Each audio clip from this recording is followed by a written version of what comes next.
bienvenue, voilà où nous sommes, la porte est ouverte. Et je le dis pas juste au nom de l'UFAM, mais au nom de tous mes collègues de toutes les agences. Je voulais spécialement également remercier Crédasur pour le partenariat aujourd'hui, à l'occasion de la Journée internationale des femmes dans la diplomatie, mais pas uniquement aujourd'hui. Je dirais c'est un cheminement que nous avons débuté il y a déjà quelques mois, l'année dernière d'ailleurs, avec des activités conjointes, des échanges, d'autres, et qui naît vraiment, je dirais, d'une volonté de renforcer mutuellement les domaines sur lesquels nous travaillons. Une femme, comme le nom le dit, effectivement, le droit des femmes et des filles, et entre autres, bien sûr, toute la partie économique, financement, mais aussi toute la partie participation au sens large et participation dans la diplomatie. Esther prendra la parole juste après moi. Et je pense que cette dimension-là enrichit une dimension sur laquelle nous travaillons moins, et d'où le partenariat également avec Crédasur, qui est vraiment ce dialogue Afrique-Europe, je vais dire. Et pour ceux et celles qui me connaissent, je reviens de 20 ans en Afrique, donc je me sens encore un petit peu... pas trop à ma place, je dirais, ici. Mais travaillant avec les institutions européennes, je crois que je me suis rapidement rendu compte qu'il y a énormément d'initiatives en dehors des frontières de l'Union européenne, pas juste en Afrique, mais en Amérique latine et autres, dont effectivement l'Union européenne pas seulement peut apprendre, mais où le dialogue est indispensable, je dirais, de nos jours, pas uniquement au niveau de la diplomatie, mais entre autres. Et donc effectivement, je suis particulièrement contente de la richesse des interventions que nous aurons aujourd'hui, et je remercie vivement effectivement les keynote speakers, les panélistes, la modératrice, mais également les participants avec un niveau, je dirais, d'excellence tant en termes de protocole qu'en termes d'expertise. Donc merci beaucoup toutes et toutes d'avoir répondu présent. Celle-ci serait, je dirais, une première activité. Nous en ambitionnons d'autres, donc bienvenue, ce n'est qu'un début. Je voulais peut-être, avant de commencer et de céder la parole aux participants, donner une ou deux directions qui, pour nous, aux Nations Unies, je dirais, sont peut-être le levier qui nous motive chaque jour, et qui est aussi la ligne directrice du secrétaire général pour inclure davantage de femmes dans des postes de décision, y compris au niveau diplomatie, malgré que nous n'ayons jamais eu de femme secrétaire générale. Donc il faut commencer à regarder d'abord chez soi, soyons honnêtes. Et à cet égard, je dirais, nous venons de lancer un rapport sur la participation politique des femmes et la représentation à divers niveaux, local, gouvernement, parlement et d'autres, puisque l'année dernière était particulièrement riche en élections à travers le monde, dont l'Union européenne, dont la Belgique, et les chiffres ont diminué. Les chiffres ne sont pas formidables, mais la tendance est à la baisse. Et c'est peut-être plus ça qui nous inquiète. Elle est à la baisse, je dirais, peut-être même plus dans certaines régions et en Europe particulièrement qu'ailleurs. Le Parlement européen compte aujourd'hui un nombre de femmes plus faible que lors de la première élection du Parlement européen de son histoire. Le gouvernement belge, bon, je suis belge, donc j'aime mon pays, mais on peut être critique. Je pense qu'on ne fait vraiment pas figure de leader en ce moment. Et quand on regarde effectivement au niveau des chefs d'État ou au niveau des postes, qui sont ceux effectivement qui dominent l'actualité en ce moment, en défense, sécurité, finance et autres, on voit quand même encore énormément de stéréotypes et davantage de photos où on retrouve par exemple Kaja Kallas entourée, je dirais, de beaucoup de chefs d'État. Alors, pourquoi des femmes, pas des femmes pour des femmes nécessairement, si, parce que déjà l'égalité est un droit, mais aussi parce que toutes, je dirais, les négociations, qu'elles soient commerciales, les négociations de paix ou autres, nous ont enseigné que la diversité rend les accords plus riches, plus durables. Si je m'arrête juste un instant sur l'accord de paix en Colombie, par exemple, c'est l'accord de paix qui, jusqu'à présent, a le mieux pris en charge non seulement la participation des femmes aux négociations, mais également la dimension genre dans l'accord lui-même, et c'est quand même une des paix, je dirais, les plus durables, malgré toute la complexité et la longévité du conflit. Donc ce n'est pas simplement, je dirais, mesdames, pour les chiffres, mais c'est également dans l'intérêt de l'humanité, à un moment également où je crois qu'il est bon de rappeler que nous faisons face à non seulement de multiples conflits dans toutes les régions, nous le savons, mais également un questionnement accru des valeurs démocratiques elles-mêmes. Parce que je pense que la population se demande finalement ce que la démocratie peut délivrer en termes à la fois de sécurité, de niveau socio-économique, où nous voyons effectivement des tendances et des élections où la population elle-même exprime des choix relativement radicaux à l'encontre de la tolérance ou à l'encontre, je dirais, de la diversité.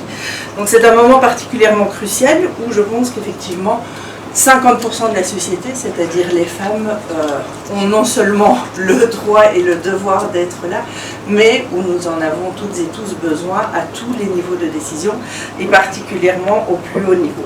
Je m'arrêterai là en ouvrant effectivement cette riche session, en vous remerciant d'être venus et en vous disant à bientôt à la Maison des Nations Unies. C'est une parmi de longues discussions.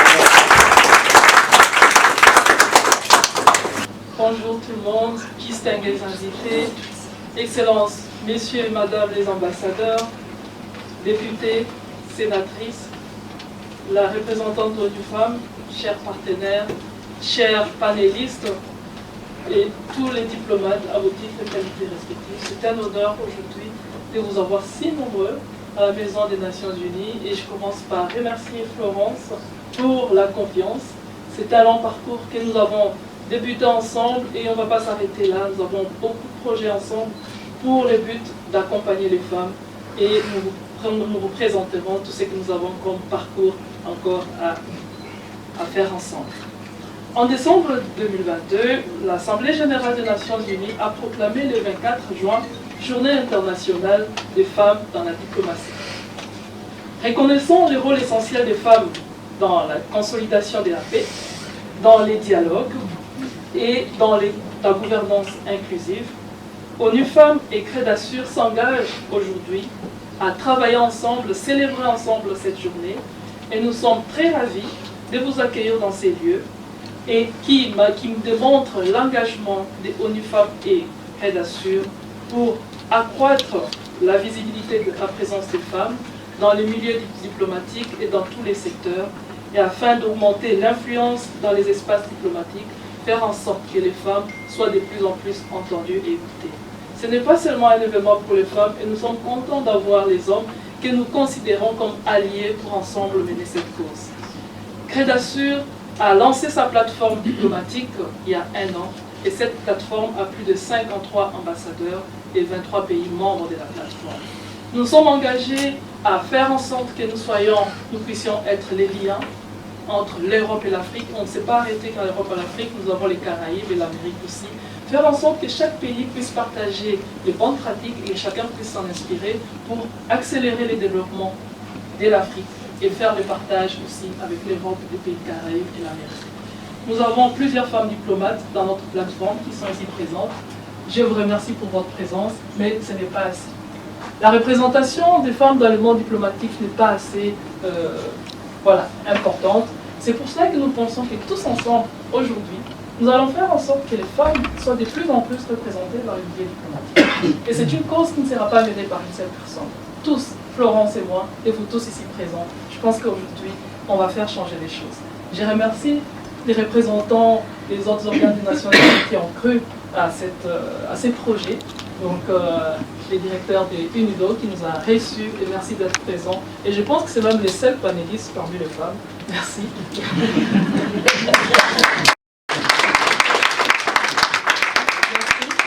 Et pour moi, c'est un jour qui était tant attendu. Beaucoup d'organisations. Avec les équipes ONU Femmes, nous avons travaillé sans week-end, sans nuit. On n'avait pas de heures fixes de travail. Bravo, merci à vous tous. Sophie, H et Julia et tous les autres membres des Crédassure, merci à tous pour votre engagement, pour contribuer à la réussite. Je ne veux pas monopoliser la parole, vu que nous avons déjà un retard. Je pense qu'il est plus important que chacun de nous aujourd'hui arrive à définir c'est quoi la diplomatie, qui est appelé diplomate et comment faire pour devenir diplomate pour ceux qui sont intéressés. Et nous avons plusieurs programmes. Aujourd'hui, on aura aussi la remise des trophées des prix, donc des avatars, avec notre membre du pilotage, du comité de pilotage, Géraldine, qui va vous présenter les femmes qui se sont démarquées, qui va présenter les meilleurs, les gagnants. Il y a plusieurs pays qui ont participé à ces concours et Crédit Assure est fier d'avoir accompagné cette initiative depuis les débuts. Et aujourd'hui, on aura le plaisir d'avoir notre chère Florence qui va remettre les prix aux gagnants. Et bravo Géraldine pour cette initiative. Et moi, j'encourage toutes les femmes qui se démarquent. Et merci à tous les partenaires, aux diplomates. Il y a plusieurs représentés aujourd'hui et j'en suis très fière. Nous avons le Zimbabwe, la République dominicaine, nous avons l'Afrique du Sud, nous avons la Tunisie, nous avons le Maroc, la République démocratique du Congo, nous avons le Congo-Brazzaville, nous avons le Sénégal, nous avons le Bénin, nous avons on aura le temps de développer un peu plus pendant. Il y a plus de 10 pays africains. Bonne journée à tous et bon événement. Thank you very much and good afternoon everyone. And because I already addressed the first part of your question in my speech, I will go straight to it. It is an honor and a pleasure to be here amongst you. And to your question, no. The answer is no. Women have never been adequately represented in the field of diplomacy. I often ask myself, what if the Charter of the UN was signed today? In 1945, 160 original signatories of the UN Charter were from the first 26 founder countries. Of those 160 people, 4 were women.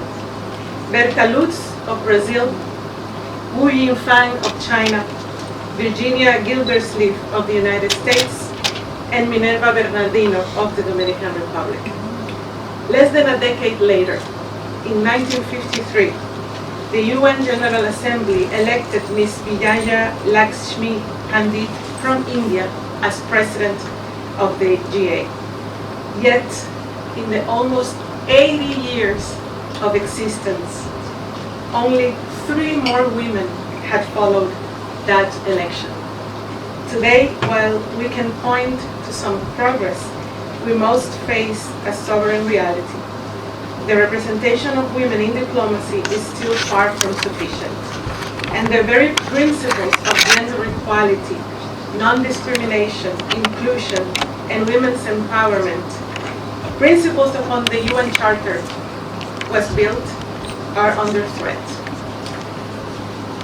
And this is where we must, but as human beings, with talents that benefit the whole world. I thank you.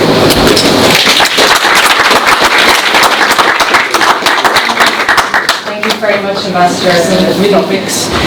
Hier in Belgium, the College of Europe, University of Leuven and Brussels Diplomatic Academy have interesting. Quand Esther est venue me trouver il y a quelques mois, quelques années, en me demandant de parrainer Crédit Assure, j'ai accepté. Je ne me rendais pas compte de cette capacité énorme de travail et également de tous ses collaborateurs et collaboratrices pour réaliser tout au long des années une série d'activités très intéressantes qui vont de la foire au Palais du Peuple à Kinshasa à la réunion d'aujourd'hui en passant par d'autres réunions. Alors, c'est clair que je n'ai pas préparé d'intervention. Je voudrais simplement vous avoir écouté les unes et l'autre par rapport à ce qui s'est dit et vous parler d'une certaine expérience. C'est vrai que j'ai été ministre pendant 18 ans et 4 ans président d'Assemblée et j'ai participé à toutes les négociations et à toutes les composantes politiques en Belgique, sauf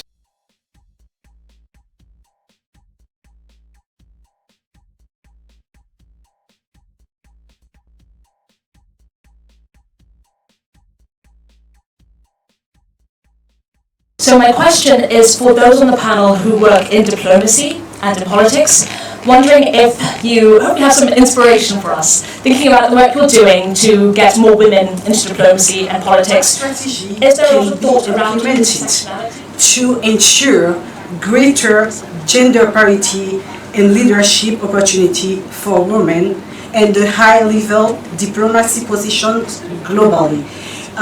There is something I really appreciate. One of the panelists have been saying, we need a quota and we need also a law. I think after law, like the minister of Belgium have been said, I don't know his name, a law is great, but political engagement is much better. Thank you very much. Je pense que c'était une des intervenantes qui mentionnait l'Union internationale parlementaire. La dernière étude qu'on a, ok, elle date de 2016, mais sur le nombre de femmes parlementaires dans le monde, 82% des parlementaires rapportent des violences, dans le cadre de leurs activités politiques bien sûr, des violences verbales, des violences physiques, c'est plus rare, des insultes et autres. Et il ne faut pas oublier non plus que c'est un espace qui a longtemps été l'apanage des hommes, donc un espace calqué sur des valeurs plus masculines où le harcèlement n'est pas absent non plus. Et encore une fois, je pense qu'il faut qu'on change les choses ensemble. Hein. C'est pas du tout pour mettre le doigt sur les hommes, et je pense qu'on a le meilleur exemple avec le ministre Flao en tant qu'allié, et c'est effectivement comme ça qu'il faut le faire. Mais je pense que les questions de violence sont vraiment lourdes, très lourdes, et il ne faut pas les sous-estimer. Il y a les stéréotypes, il y a effectivement les femmes qui sont cantonnées à certains domaines, et puis il y a le temps. Beaucoup d'études que nous avons fait aux Nations Unies montrent que même dans les sociétés qui sont de plus en plus paritaires ou autres, les femmes continuent à avoir 2/3 de la charge du travail domestique, de la famille, des enfants, des personnes âgées et autres. Donc effectivement, il y a une question pratique. Le réseautage politique qui se fait le soir, les décisions sur les candidats, etc., les femmes n'ont pas forcément le temps d'y être. Ce que je voulais souligner, je pense qu'on a brossé un panorama assez large, on a parlé des quotas, des mesures de politique affirmative. Je l'ai mentionné également, le secrétaire général aussi s'est engagé effectivement dans cet effort de plus de parité au sein des Nations Unies. Je l'ai dit, hein, on n'a pas eu de secrétaire général non plus, donc ne nous vantons pas. Mais une des choses effectivement que nous entendons souvent du secrétaire général, c'est que si nous n'avons pas de femmes au niveau des ambassades des pays membres, il nous est très difficile effectivement de le relayer au niveau des postes de haut niveau aux Nations Unies. Et là, je pense que si mes chiffres sont corrects, nous avons 73 pays encore de la communauté internationale qui n'ont jamais mis une femme comme ambassadeur aux Nations Unies. Thank you to all speakers. It was very great. So you inspired me again. So I don't know how to thank you. Most of you have been contacted few days ago, but you have just accepted to come here. Thank you. But I'm sure that together we'll make the change. Thank you. I will not close here. I have one lady who inspired me also. I like to encourage young ladies. Geraldine Lucas. I want her to stand. Donc je suis Géraldine Buchan, fondatrice d'un programme qui s'appelle XR for Heritage, qui connecte des mondes qui généralement ne se rencontrent pas, et c'est un peu bien le propre de la diplomatie. Donc on connecte le monde de l'influence, le monde des nouvelles technologies, de l'éducation et du patrimoine. Donc tout ça mis ensemble, pourquoi ? Pour imaginer le futur de la diplomatie, voir comment finalement on peut faire émerger des nouvelles voies. On peut venir de la création de contenu et avoir vraiment des choses à construire avec le monde de l'influence. Et c'est l'objet ici de cette présentation et de la confiance qui a été faite par Esther aujourd'hui. C'est que dans le cadre de l'Académie de la diplomatie qui est lancée par Crédasur depuis janvier dernier, on ambitionne de justement entendre les besoins des acteurs de la diplomatie en matière de nouvelles technologies, parce qu'il y a une éducation, une montée en compétences, même pour les puissants, même pour les personnes qui dirigent ce monde, pour avoir les codes. Ok, j'allais dire, donc j'ai l'immense honneur, plaisir d'annoncer effectivement l'équipe gagnante de la compétition Avatar, qui est présentée par... Ceci dit, le suspense, je ne le tiendrai pas très longtemps. Ça c'est vous, donc c'est après. Voilà. C'est celle d'après. Effectivement, le projet étant le projet Mariam Abba Sénégal. Elle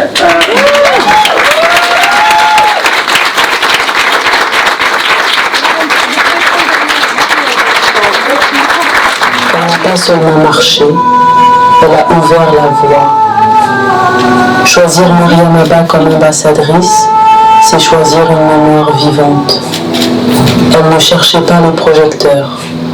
Mais aujourd'hui, c'est à nous de la placer au centre de la scène.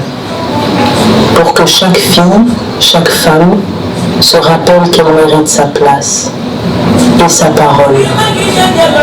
Ce combat n'est pas le mien seulement, il est le vôtre. Marchez avec moi, écrivez avec moi.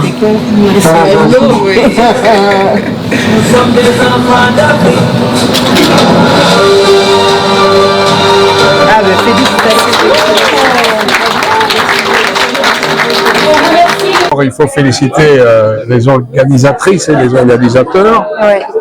C'est la marque de fabrique de Crédassure qui, d'événement en événement, démontre qu'il y a une raison d'être de cette association. Et le thème aujourd'hui abordé est fondamental. Moi, ce que j'ai voulu dire, c'est que il faut être volontaire. Il faut pouvoir prendre des décisions concrètes qui dépassent les discours.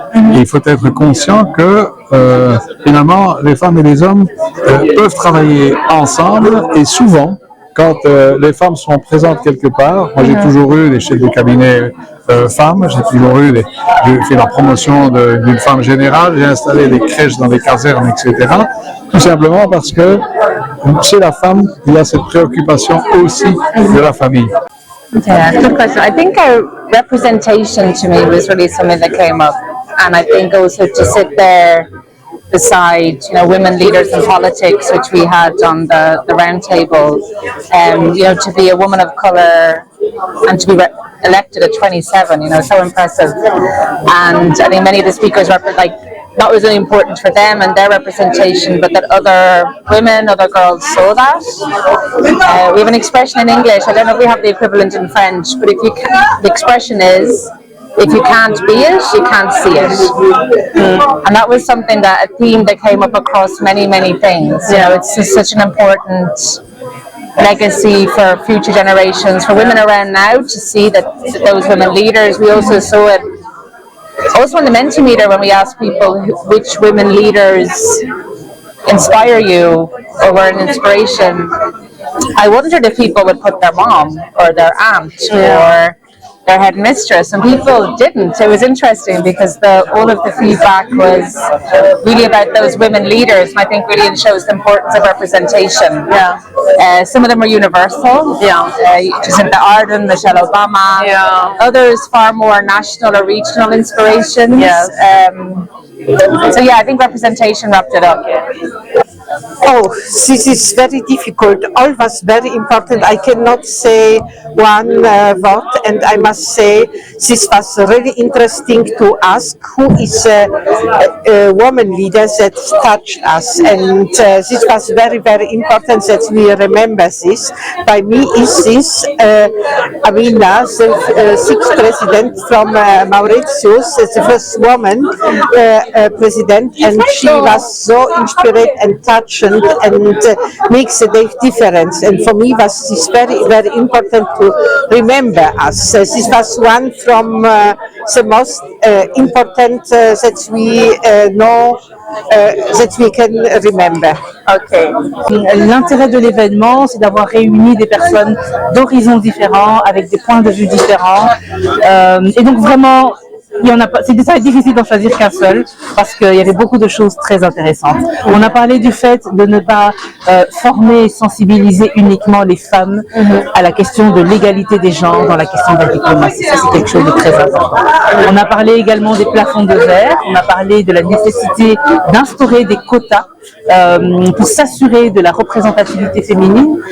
On a parlé du fait que malgré tous les efforts réalisés, malgré toute l'existence des services qui luttent pour l'égalité des genres, bien nous sommes toujours très en retard. On parle toujours d'un écart salarial d'environ 25%, alors qu'on est quand même en 2025 et que ça fait 30 ans que dans notre pays, en Belgique, de l'argent est dépensé à chaque niveau de pouvoir pour aller vers plus d'égalité. Donc, on a surtout souligné qu'il y avait encore énormément de travail à faire.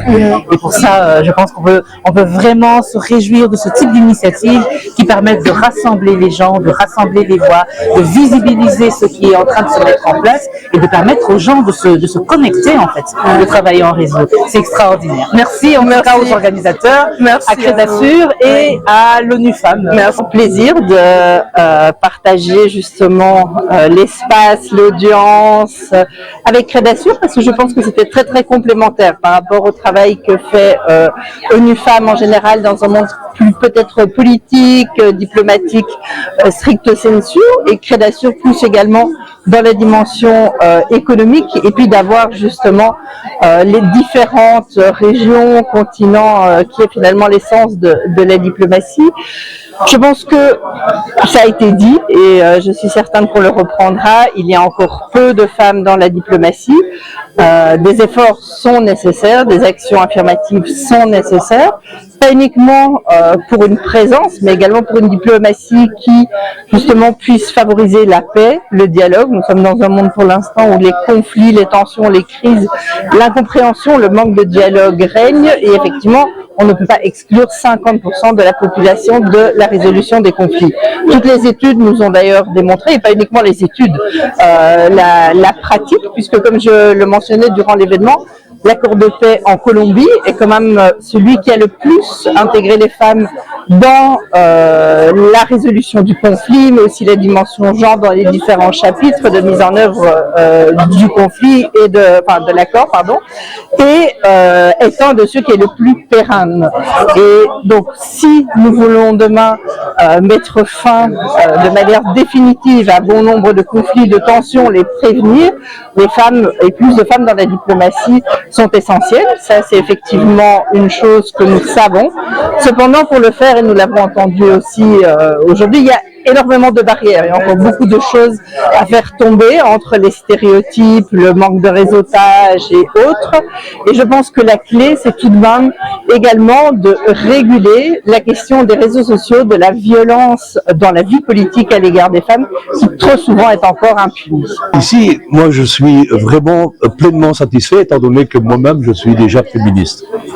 Je suis pour la femme et qui doit diriger, et qu'on doit essayer de leur octroyer des pouvoirs beaucoup plus importants. Parce que la femme, c'est jamais elle qui a créé les guerres. Tout d'abord, l'événement était un grand succès, je crois. La salle était pleine. On sent surtout qu'il y a beaucoup de gens qui se battent pour l'égalité des femmes, de se battre contre la discrimination. En fait, les femmes ont leur place partout, doivent avoir leur place partout. Nous, à l'ONUDI, on se bat tous les jours pour ça. Ce que j'ai retenu, c'est d'abord beaucoup d'énergie, et aussi cette volonté de soutenir les femmes, et au-delà de ça, de continuer le dialogue et la négociation au niveau international. On était dans une salle, l'hôte était les Nations Unies, la maison des Nations Unies, c'est la maison pour tout le monde, mais aussi c'est l'idée que par le dialogue, la coopération, on arrivera à beaucoup plus de résultats pour tous que par des actions unilatérales agressives. Et donc nous, on croit beaucoup que les femmes doivent être pleinement impliquées, comme diplomates, comme entrepreneuses, comme dans toutes les décisions de la vie. Et donc, on ne peut que saluer le travail qu'a fait Crédasur. Et donc, nous sommes très heureux d'avoir pu participer à cet événement. Je suis Géraldine Buckel, je suis la fondatrice de XR for Heritage et donc partenaire de Crédasur. J'ai retenu quota. Ça veut dire qu'effectivement, il faut accompagner à la représentativité des femmes par des quotas. pour pouvoir accélérer le mouvement, parce que même si la tendance est positive, encourageante, il y a encore trop peu de femmes dans les postes de décision et dans les processus de paix. Or, on trouve que habituellement les femmes, quand on leur laisse l'occasion, sont influentes. Merci beaucoup. Le mot que j'ai retenu pour l'événement d'aujourd'hui, c'est les réseautages, la négociation, des rencontres, tout ça qui résume la diplomatie. Donc c'est l'art de bien négocier, la possibilité de faire des rencontres à l'échelle internationale aussi, et voir aujourd'hui 23 nationalités présentes à cet événement. Pour moi, il n'y a pas plus que ça. C'est une grande réussite. On a célébré la journée internationale de la diplomatie. Ce n'est pas seulement la diplomatie africaine, mais la diplomatie donc pour les femmes dans la diplomatie. On a vu que le public était majoritairement composé de femmes, mais avec des hommes aussi, qui sont les alliés pour soutenir, pour porter cette cause de voir de plus en plus les femmes représentées dans le monde diplomatique, dans les leaderships, peu importe les secteurs dans lesquels ils se trouvent. Donc on a bien vu que les panels étaient mixtes, nous avions des diplomates, des femmes politiques, les femmes du secteur financier belge, et tout ça, ça a résumé un peu ce qu'on voulait faire passer comme message sur la diplomatie. Il ne s'agit pas seulement du côté politique de la diplomatie, nous avons la diplomatie culturelle, la diplomatie politique, sportive, en gros la diplomatie inclusive. Donc c'est ce qu'on voulait apporter aujourd'hui, et je suis satisfaite que voilà, on a pu passer ce message et que tout le monde aujourd'hui est sorti avec ce grand message, c'est quoi la diplomatie. Aujourd'hui, on comprend tous c'est quoi la diplomatie, et on va tous travailler pour faire en sorte que les femmes soient de plus en plus représentées au niveau de la diplomatie. On a vu les chiffres, les résultats. Quand on voit de l'Afrique, il n'y a que 20% de femmes représentées. Donc il y a encore beaucoup à faire, mais ce qui est positif est que tout le monde est conscient, et tout le monde aussi est conscient qu'il faut faire quelque chose, que ce soit les hommes comme les femmes. Donc voilà. On a beaucoup parlé aussi de formation, de sensibilisation des jeunes filles, des jeunes garçons. Donc, en tant que présidente notamment de Crédassure, quels sont peut-être les messages que vous avez pour ces jeunes femmes et ces jeunes hommes qui voudraient travailler dans le secteur de la diplomatie internationale ou dans n'importe quel domaine? Mais c'est ça la réponse à ta question. En janvier, on a lancé l'Académie internationale de la diplomatie africaine. C'est dans le but d'aider ces jeunes femmes, toute personne qui veut être initiée dans le monde de la diplomatie, leur donner des bases. Je ne suis pas diplomate, je travaille avec les diplomates. On a plusieurs personnes, plusieurs profils, des compétences, des personnes vraiment des diplomates chevronnés qui sont disponibles, qui sont prêts à transmettre leur savoir aux plus jeunes. Donc c'est pour ça qu'on va aussi organiser un concours pour sélectionner les meilleurs, donc qui peuvent être accompagnés dans le cadre de la diplomatie internationale, ou les jeunes diplomates, ou les jeunes qui sont encore au niveau des études, qui apprennent la diplomatie, qui veulent avoir de l'expérience, un stage ici en Europe, avoir un accompagnement d'un diplomate chevronné. Donc via ces concours, on va faire appel à des fonds pour soutenir les voyages de ces jeunes diplomates, leur trouver des places de stage dans les ambassades ou les autres diplomates, pour qu'ils puissent apprendre encore plus au niveau de la diplomatie internationale. C'est un peu ça notre rapport pour accompagner les jeunes et les femmes dans les domaines de la diplomatie via l'Académie internationale que Crédassure a lancée en janvier. Voilà, en parlant de la remise des prix aux jeunes diplomates, nous avons notre événement en septembre, c'est le prochain événement, le 26 au 29 septembre. Donc le 26 et le 29 septembre, ça sera au Palais d'Egmont. Et la première journée va commencer avec un atelier en partenariat avec la Banque centrale européenne, où nous attendons plusieurs gouverneurs des banques centrales africaines, plusieurs banques commerciales, parce qu'il y aura un autre intervenant qui est les représentants de la Fédération européenne, bancaire européenne, qui regroupe toutes les fédérations du secteur financier européen, comme Febelfin, qui était représenté aujourd'hui, fait partie de la Fédération du secteur bancaire européen. Febelfin regroupe toutes les banques et les institutions financières belges, et il y en a d'autres européens, donc ça sera un très grand événement. Et la suite, on a l'ouverture avec un gala d'exception, où il y aura un panel avec des femmes qui vont encore une fois d'expliquer leur parcours. Donc, ça sera Women and Alliés Inspire Talk, parce qu'il n'y a pas seulement des femmes, mais il y aura aussi des hommes qui inspirent aussi, et voilà, qui vont présenter leur parcours, et il y aura des remises de prix. Donc, ça sera une soirée exceptionnelle. Et la deuxième journée, c'est une journée culturelle. Et enfin, on clôture avec la journée officielle, avec une session plénière, toujours au Palais d'Egmont, et des B2B, il y a des ateliers avec la Banque mondiale, la Banque européenne d'investissement, Worldline, la Fédération bancaire européenne. Nous avons MIGA, qui est la structure d'assurance de la Banque mondiale. Nous avons l'Union des banques arabes. Il y aura plusieurs institutions, les agences de promotion des investissements africaines, plusieurs ministres seront présents. Et voilà, j'ai hâte moi-même de vivre cet événement, parce qu'à chaque fois qu'on organise quelque chose, moi-même je découvre encore la beauté de ce qu'on fait. Donc voilà, participer, donc voilà, nous avons les liens, donc si la personne veut déjà directement voir notre site, www.credassureconnectforum.com. Directement, vous verrez un pop-up qui vous dirige vers les liens d'inscription. Donc, Credassure, C-R-E-D-A-S-S-U-R, Connect, comme on l'entend, C-O-N-N-E-C-T, Forum, comme on l'entend, F-O-R-U-M.com. Et là, vous aurez directement les liens qui vous dirigent vers les inscriptions. Ou soit, si vous ne les retrouvez pas, c'est simple, vous faites juste un mail à info@credassuregroup.org et nous serons ravis de vous orienter, de vous donner toutes les informations sur ces forums. Ne ratez pas surtout, parce que c'est le plus grand rendez-vous qui va réunir plus de 18 pays.